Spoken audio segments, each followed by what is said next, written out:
الحمد لله رب العالمين، والصلاة والسلام على خير خلق الله محمد وعلى آله وأصحابه الكرام وتابعيهم بإحسان إلى يوم الدين. سليمان پیغمبر عليه الصلاة والسلام كلزماني طواوي طير عجل كان تي اگيشت أفرمي جاري كان مبستي نجبارانا لشاري خوي وشويني خوي درسو أفرمي للريقا ميروليشي بيني كبا پشتا كوتبو دستكاني بو آسمان برز كردبو داواي باراني أكرد أيوت يا حي يا قيوم أغثنا برحمتك. أي حي قيوم باران ما ببارنا وبهانا ما نورا برحمتي خوت. أفرمي سليمان دسي كربا قريان وفرمي بقرنا وخلشك بيش ايوه داواي لخوا كردو خوا جوابي داو. عيسى عليه السلام جارك برقايك أروج مانقايك بيني أفرمي مانقاك كاتي ولادي بو زور نارحد بو أبيج لزماني حالي أبو أيوتي يا حي يا قيوم سهل علي. أي حي قيوم بوم آسانك عليك عيسى بينك وتزمان وتي يا روح الله أسألك أن تدعو الله أن يسهل علي. أي روحي خوا أي عيسى عليه السلام داوال لي أكم كدواب كي لخواك بوم سهلك. الله عيسى عليه السلام دسي كربا قريان دسي برس كرده ودعاي بو كرد خواي قورا درويلي كرده ونجاتي هرچی كائنات لكونا هر هموي دستكاني برزكاته لبردم رب العالمين أخوي زليل أكاتو دعاءك أبارته ألالته همو أول كائناتها هي نكتنها أجل كانوا مروف نا تنانت دارو بردكانش همو داواي كومكي لرب العالمين أكن سير كان تويكي زور نرم ناسك سردر أهنه چونکە بەناوی خوا و داوای کۆمەکی لەو ئەکا بەردێکی زۆر ڕق یا زەویەکی زۆر ڕق شەقەکات و یەتە دەرەوە. دوعاکردن یەکێکە لە هەرە خەسڵەتە گرنگەکانی کەسی ئیماندار کە ئەبێ شەو ڕۆژی بەسەرا تێنەپەڕێ بەبێ دوعا. لە حەدیثێکە فەرمایشتێکە پێغەمبەری خوا صلی الله عليه وسلم ئەفەرمێ الدعاء هو العبادة. دعاء همو عبادته همو عبادت بو عبادت هو طواو خود زليل أكي لبردم رب العالمين كاتي عبداتي أكي طواوي زلت لإنسان دروس بي كاتي دعاءك لبردم رب العالمين. للرواياتك توقع شيء ضعف للرواياتك كما كي أفرمي الدعاء مخ العبادة ناو كروك عبادت كبريتية للتضرع زليلي لنا دعاء أخمرته هركسك لإيما أقل روجك لروجان دعاء نكرت بزانك رب العالمين زول لي توربو لفرمايشتك أفرمي من لم يدعو الله يغضب عليه. هركس يدعانك خوالي تورأ به لموضوع أو الرواية الصحيحة الرواية حسن شيء أفرمي من لم يدعو الله غضب عليه بفعل ماضي أفرمي هركس يدعانك وخوالي توربو أبوه دعانك أقرنا أبوه دعاي بكردايا بلا الله يتوب بباريته. للروايتك واردة كم يضعف للروايتك هي أفرمي لن يهلك مع الدعاء أحد. لو بري مصيبتنا راحت يا الدعاء قد بهلاك الناس لقى الدعاء إلا أخوة درقا كان خير بسرا ولاءك نابي كسي إيمان دار تنها لكاتنا راحت يا بنابر والدعاء لكاتنا راحت يا كافرش بنابر والدعاء أو مسلماني لكاتي خوشيا أقاي لدعانية لكاتنا راحتيا بإخلاص ودسكاني برزكات ورب العالمين شون دعاء لقبولك. أفرمي فإذا ركبوا في السفينة دعوا الله مخلصين له الدين. الطبيعة إنسان سواري سفينة أبون كاتكوا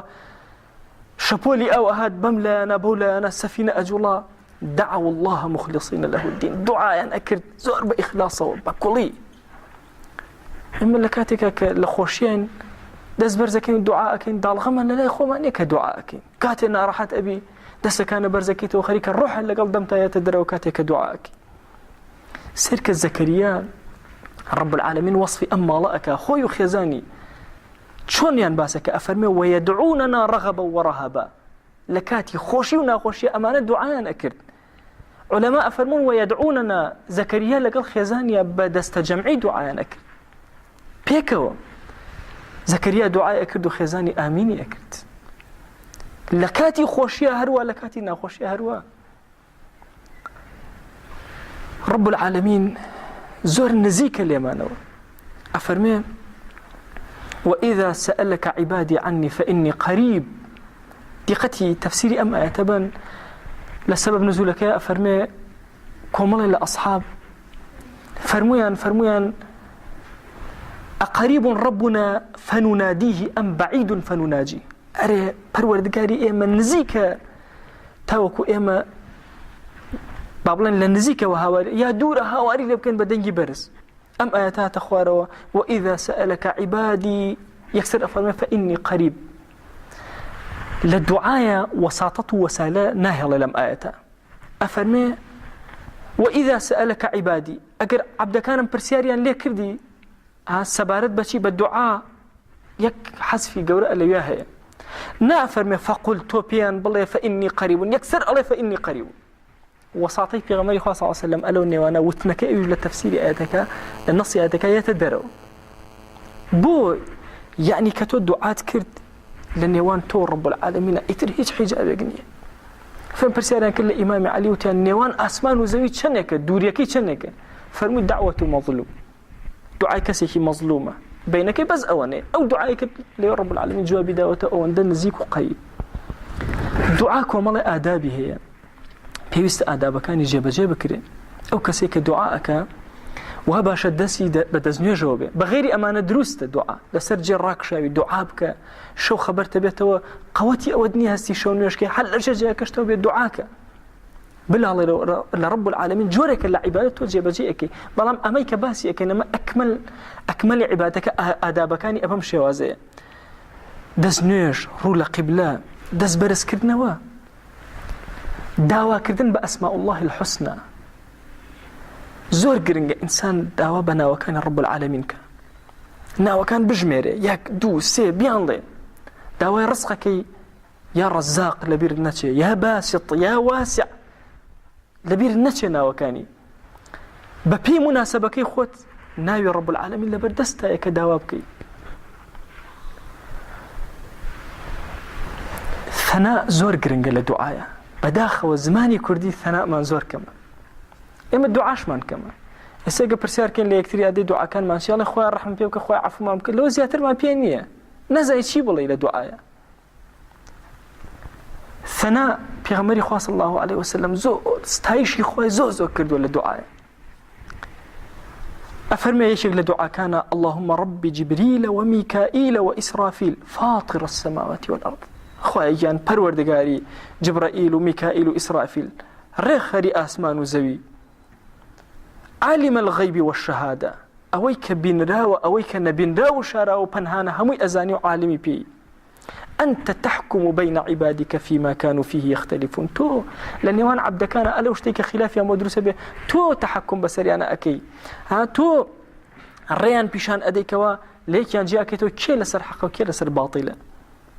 اهدني لما اختلف فيه من الحق بيامر خواه صلى الله عليه وسلم إنجا دعاءك أولا ثناءك إنجا لخواه هداية مدبو أوشتيكوا خلق اختلافي تيدا دروز بوا لحق راسي حق راستين بيشان بدا بإذنك بإذن خوت وبيارمتي خوت زور گرنگه کسی ایماندار چاکترین شوێن هەڵبژێرێ یەکێک لە چاکترین شوێنەکان کە هەڵی ئەبژێری بریتێ لە چی؟ بریتێ لەوەی کە سوجدە چاکترین جێگایەکە بۆ دوعاکردن بەڵام بە ثەناءەوە ثەناء زۆر گرنگە چەند خۆشە ئینسان کە دەستی بەرز کردەوە پەروەردگارە تۆ خاوەنی ئەم هەموو نعمەتە جوانەی لەسەر من خوای گیان تۆ ئەم دەستانت بە مندا ئەمما منی بێئەدەب ئەم دەستانە گوناهم پێ کرد ئەم چاوانە گوناهم پێ کرد ئەم دڵە گوناهی پێ گوزەرە پەروەردگارە تۆ خاوەنی هەموو شتێکی منی خوای گیان تۆ عەبدەکەی خۆت دەرەکەی خۆ من دەرگایەکی ترم نییە بێم بۆی ئەم کەلیمات و مستەلاحاتانە کە ئینسان بەکاری ئێنێ ڕەبتێکی زۆر سەر لە نێوان ئەو ڕەب العالەمینە دروستەکە محەممەدی کوڕە سادق ئەفەرمێ کە سەری ئەخستە سوجدە کە یەکێک لە مەکانەکان بۆ گیرابوونی دوعا ئەڵێ ثەنای چۆن نەکرد أيو مسكينك بين يديك خواجان أو كسيك مسكين حجار النبوة لبين دستكاني تويا سريدا وبزاوية فقيرك بين يديك كم خوش إنسان إيمان دار كوا دزبر زكاة ودعاء ياسر أخات السجدة لم وقت مناسبة يكوم على الثناء برس كربيته رب العالمين إنسان للركوع أبي الثناء زور بك للسجدة الدعاء زور بك بجورك لمناسبة لأني وأنا لأنه يجاكنا دروس أبي دواي نوش للشودة للسحردة وبيش بانجي بياني كاتانيكي زور قورا لجمعية ساعاتك لبري إيوارانا لبري بيانيانا أما أنا كاتانيكن زور دعا كانت يجيرا أبي كاتمان هي مكانش من هي مكان جاري وهي اللي كسيكي صالح كدائنشي أجر لو شوينا دعا بك إلا رب العالمين دعا كدجيراك دي قد بدن أول شيء لو نقطانيك لنا صحوة إسلامية توزع بهالات يجيشت من هي سبارتي زكريا لكو داوي دعاء داوي منال أكاد لشويني مريم كاتك مريم أبيني خو أمهم النعمة جواني بيداوة بهوي عبدايتي جوان ترين مي ولا أو دانرا وبشرتي كز درجاي أو ناكات وغير زكريا النبي ملائكة بو إهانا أنا لك هذا قالت هو من عند الله لك يدبو أمانة لا إخوة وأمانة بيئة هنالك دعا زكريا ربه ألو شوينا لبناي مريم ألو مقامات دعوائك أخوة أم كتولية شن نعمتك تبصر دعوة دي بصر منا بدأ منالم بيعطاك سيرك شون دعائك إني وهن العظم مني واشتعل الرأس شيبا ولم أكن بدعائك ربي شقيا إسقانا كان منرم بون أو أنا بير بون موكاني سرم وكو آقر شون دا أقرسي أواس بيبون وتنك بون تودا أقرساوا أفنو واشتعل الرأس شيبا لزماني عربية اشتعل الرأس شيبا اشتعال بو آقر بكاريه موي كسي بيريش أو أندا ناسك أبيته وكهوالي أدا إثر أجوله كأنما آقر أبيني يعني خواهي أو أندا بير بوم إثر لتوانا أو أنا ما زور كات بير كزوزو بير أبي تناند مقازنات وأنا موكاني سري وبري أو أندا تنك أبنو سيركي أفرمي واشتعل الرأس شيبا لقل أمش أولم أكن بدعائك ربي شقيا أم دعانا أكاتو دعوائك فهب لي من لدنك وليا خواهي كسيك نكر منالك أم بيعطاك منالك ولي صالح خوا مجدي أداته بيحيى بيغمبرك يا يحيى خذ الكتاب بقوة أي يحيى حرب منالي رب العالمين بيقال كتابك يخذ بتندي بقرأ شلو شيء أما بلدين داريتا تندو طولبة حرب قنجي الشهيد كريم ما بس من الدعاء كان دي قد بدأ لكوا لمكانك باش لنزيك كسيك صالحة لقد شندين شوين وكاتو أو أنا كإنسان أبي بقرب بدوايا أبوي بزاني لكوا دعاء كان جرابي ملتزم يشكلوا شوين أنا لبناي كعبا كإنسان دعاء كان يجرابي إمام عمر سكي روت أكر سكي أنا أبو بردانا دعاء كان يجرابي دعاء بيوستا بليتيا نكري بلا نكري لجرابونيا موسى عليه السلام دعاء لقوم فرعون كرت فرعون ملئي أو فرمي ربنا اطمس على أموالهم واشدد على قلوبهم فلا يؤمنوا حتى يروا العذاب الأليم خوايا ماليان مهلا ضليان تنتك إيمان نهن هتا عذاب بين أم دعاء كدعاء تشل صال جيلو لهندي الروايات واردة على تشل صال أم دعاء كلا بدم رب العالمين أبارا بويا لحديثك فرماشتك بيغمري خاص الله عليه وسلم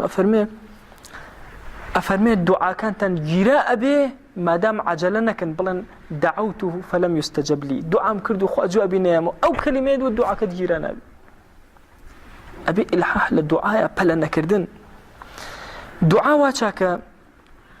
كسي إيمان دار يكيك لآدابك أنا بنهيني بك للدعاء چند بكر دنگ برز نكرته باشتره إلا دعاء جماعي نبي أو جوازه كهند الأحاديث أو أنا إشارة بيكره وكدرست أجرنا دعاء بزان رب العالمين فرمسي ادعوا ربكم تضرعا وخفية دو كلمة هي القرآن ملاحظة كان خفية وخيفة هذا كان لدواء تضرعا وهاتو أفرمي واذكر ربك في نفسك تضرعا وخيفة. لم يتري أنا أفرميتشي ادعوا ربكم تضرعا وخفية. زور كات خلق بغلطي جوازاني خيفة وخفية معناه هي بوي جنجك لباسي ذكر كان كي أخوي يقول القرآن أفرمي بنهيني بيكن تضرعا وخيفة. خيفة بمعنى أونية خيفة لخافة وهاتوا يعني خائفا تضرعا بترسو لرزة وكاتك وذكر أخواني ذكر بخيانة بلام لدعاك أفرمي تضرعا وخفية بنهيني بخيانة. تضرع لأصل ضرع لزماني عربي معناه قواندي بيتشو يك ببينه كدم أبابو قوان چند زليل لم كاتو چند محتاجة. تضرع رق أو هايا شون أو أند زليل أبو قطري يشير توش أبي أو أند زليل بلا بدم رحمة رب العالمين تأخوي يقول نم رحمة كاني بسرت أبارني.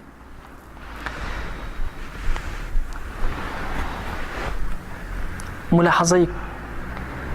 لأداب كان دعاء ملاحظي أو كان قد دعاء لأخوة نكن زور خطر إنسان دعاء لأخوي بك. أفرمي جنجك أنصاري زور جنجو بتوانا وآزابو على دسي برس كدوتي اللهم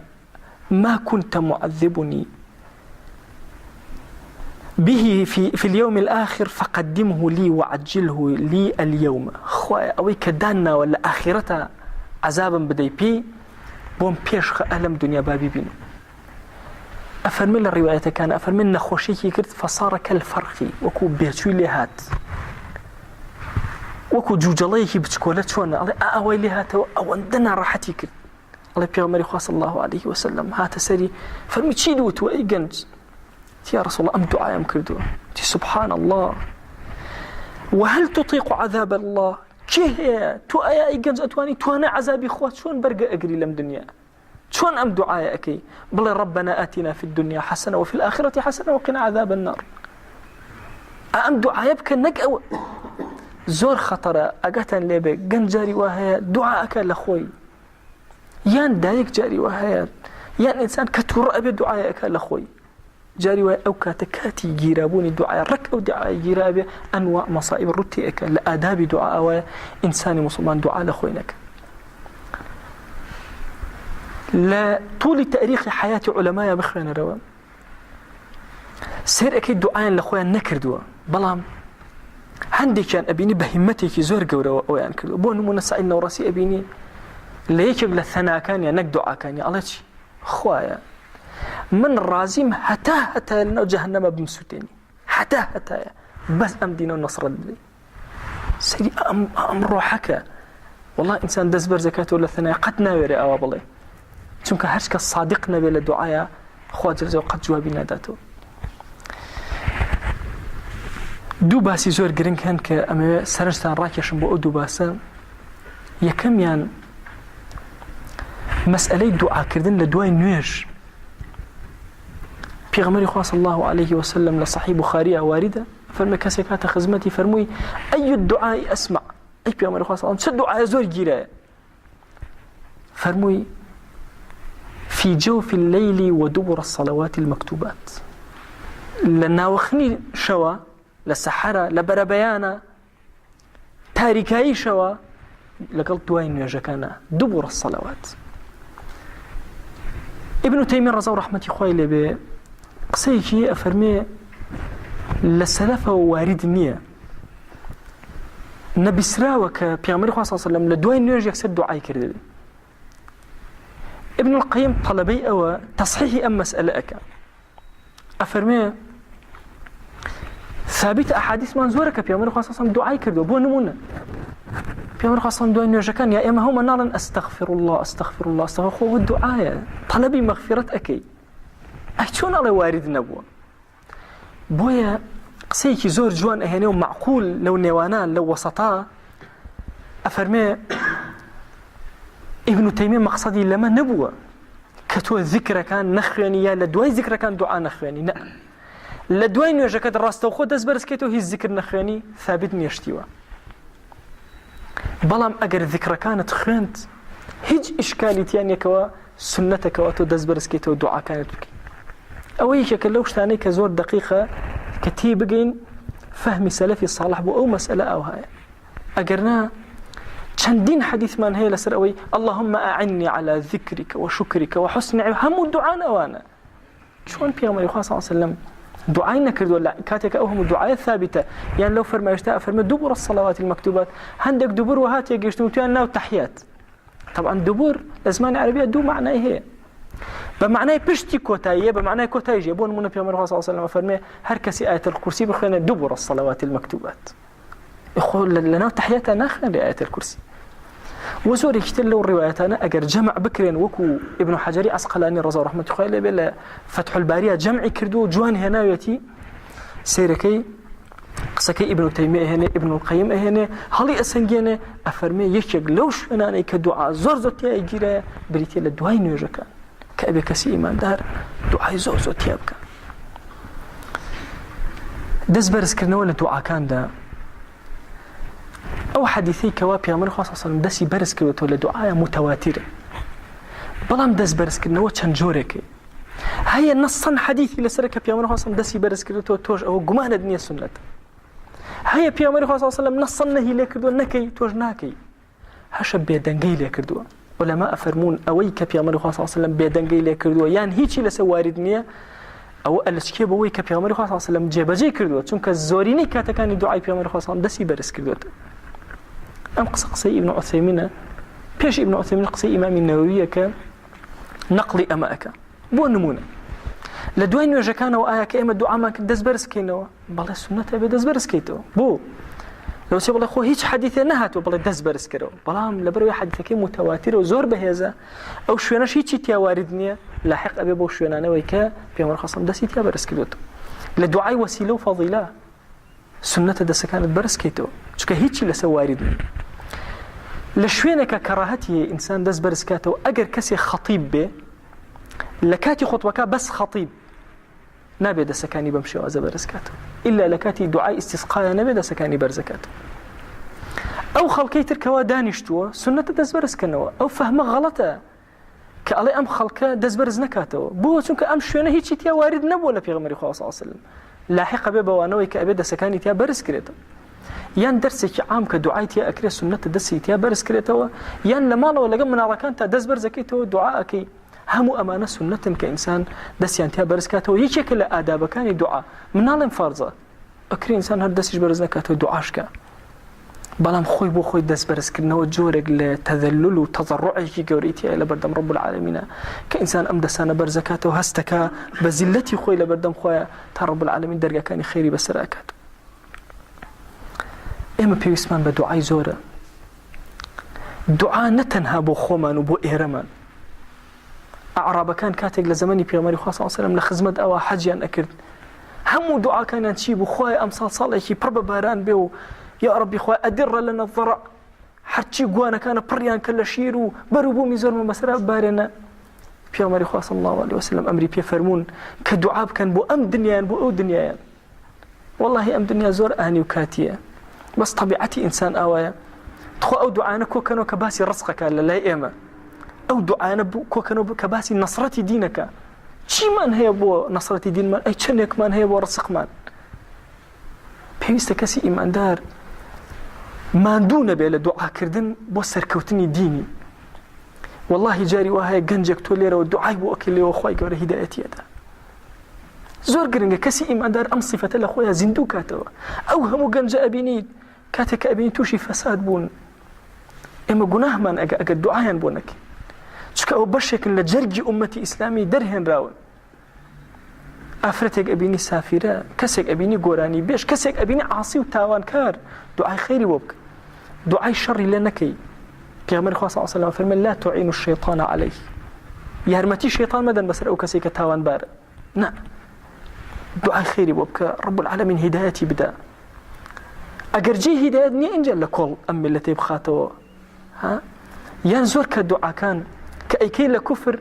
وهابك موسى آسا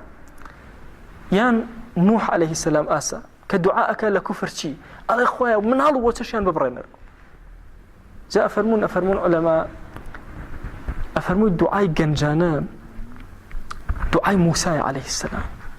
دي خد بالله إخوة جان وادل يعني تنك إيمانه حتى وكو عذابين يعني سيري أم حالتي توڕەیی موساکە عليه السلام کە چۆن دوعاکە ئەگەنجی ئێمە دوعاکانی کامەیە دوعاکە لە کافر بەو تووڕەیە ناوەڵڵا ئێمە ئەسڵ خەریکە دوعامان نامێنێ ئەو عیبادەتە گەورەمان فرامۆش ئەەکەین هەموو ڕۆژە لە کاتەکانی خۆت دابنێ کاتژمێرێک کەمتر نیو سەعات تۆ دوعات کردبێ لە بەدەم ڕەب العالەمین ابن تەیمیە ڕەزا و ڕەحمەتی خوای لێبێ لە بەرەبەیانە کە تەواو خۆر ئەکەوت ئەیوە ئەلحەمدوللە ئەمڕۆ نانی بەیانیمان خۆرد چونکە ئەو ڕۆژە دوعای زۆری کردبوو ئایا ئێمە شومان لێ هاتووە خواردنی ئێمە بریتی بێ لە دوعا پاڕانەوە دوعا کاریگەریەکی زۆر تابەتی هەیە کۆتا قسە باسەکە بەوە ئەهێنم کە زۆرێک لە قەضا و بەڵاکان کە ڕوو ئەکاتە ئینسان دوعاکان لە حەدیثی صحیحە واریدە ئەفەرمێت دوعا بەرزە بێتەوە و بەڵاشدا ئەبەزێ شەڕیان ئەبێ کامیان ئەوە ئەبێ دوعاکان بەرزە بێتەوە بۆ لای ڕەب العالەمین و بەڵاکە ئەگێڕێتەوە دیارە ئەمە شەر هەمووی بە علمی خوا کە ڕەب العالەمین علمێکی مطلقی هەیە بدون زمان و مەکان و کات ئاگای لێتی کە ئەم عەبدە ڕۆژێ لە ڕۆژان بەڵایەتە خوارەوە دوعاکە دوعاکەی بەرزەکە دوعاکەی بەڵاکە بەرزەکاتەوە بەڵاکەی لە کۆڵەکە داواکەین ئەڵێن یا ڕەبی پەروەردگارە ڕەحم و بەزەی و میهرەبانی بەسەرمانە ببارێنە خوای بمان کەرە داعی و بانخوازی ئەم دینە یا ڕەبی خوای داوا لێ ئەکەین بە ناوی جوانە بە سیفەتی بەرزە بە ئیسمی عەزەمە دەرگای خێر بەسەر ئەم میلەتە ئێمە واڵاکە خوای دڵمان ئارام کە خوای ماڵمان ئارام کە خوای وڵاتمان ئارام کە یا ڕەبی خوای داوا لێ ئەکەین بە ناوی جوانە بە سیفەتی بەرزە بە ئیسمی عەزەمە هەر موسڵمانە لە هەر شوێنێکی ژیانە لە هەر شوێنێکی جیهانە یا ڕەبی خوای تووشی ناڕەحەتی هاتووە بە هەنایە وەرە یا ڕەبی خوای ڕەحم بە موسڵمانانی سووریا بکە یا ڕەبی خوای لەژێر ئەو ستەم و زوڵمات دەریان بێنە یا ڕەبی خوای داوا لێ ئەکەین بە ناوی جوانە بە سیفەتی بەرزە بە ئیسمی عەزەمە ئەو سەرۆکەی کەوا زوڵمیان لێ ئەکا یا ڕەبی خوای تەفروت و نایکە سەرشۆڕی کە زەلیلی کە عاقبەتی شەڕکە یا ڕەبی خوای داوا لێ ئەکەین بە ناوی جوانە بە سیفەتی بەرزە بە ئیسمی عەزەمە خوای کوفر و بێدینی زۆریان هێناوە بۆ ئەهلی دین یا ڕەبی خوای بەهانامانە وەرە ئێمە زەعیفین ئێمە لاوازین خوایە پشت و پەنامان تەنها تۆی یا ڕەبی خوای بە گەورەی خۆت بەهانامانە وەرە خوای بمان کەرە خزمەتکاری ئەم دینەت خوای بمان کەرە خزمەتکاری ئەم دینەت خوای علمی شەرعیمان زیاد کە خوای عەمەلی ساڵحمان زیاد کە یا ڕەبی خوای وەهامان لێ بکە لە هەموو کات و ساتێکە ئێمە دەستی زەلیلی بۆ تۆ بەرزکەینەوە لە کاتی خۆشی و ناخۆشیمان دەرگای تۆ فرامۆش نەکەین یا ڕەبی خوای ئەلەم کاتەیە ئەگەرچی ئێمە نیعەمێکی زۆرمان بەسەرەوەیە و زۆر کەمیش دەستەکان بۆ لای تۆ بەرزەکەینەوە خوای تۆ بە گەوری خۆت لێمان ببورە یا ڕەبی خوای لە کەم و کورتی عیبادەتمان ببورە خوای هەر گوناهێک کردومانە بە پەنهان بە ئاشکرا مەغفیرەتی خۆت بەسەرمانە ببارێنە ئامین ئامین والحەمد لله رب العالمین